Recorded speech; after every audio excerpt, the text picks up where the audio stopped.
Hello hello everyone guys, नमस्ते सबैजनालाई। हेर्नुहोस् त, हाम्रोमा पनि ड्रागन फ्रुट फल्दैछ साथीहरू। यहाँ ड्रागन फ्रुट दामी फुल्न लागेछ, अब फल्छ। अनि यहाँनिर चाहिँ हेर्न सक्नुहुन्छ, इस्कुसको मुन्टा कस्तो दामी फलिरहेछ साथीहरू।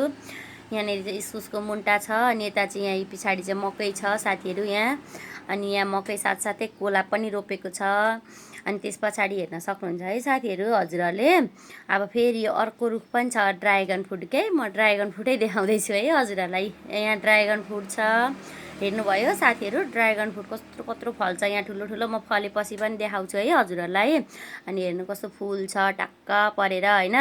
अनि यहाँ चाहिँ तिते करेला फलेको छ है साथीहरू। हेर्नु त, तिते करेला फल्दैछ, भर्खर सानो छ। तिते करेला पनि फलिरहेछ साथीहरू यहाँनिर बारीमा, हाम्रो बारीमा होइन।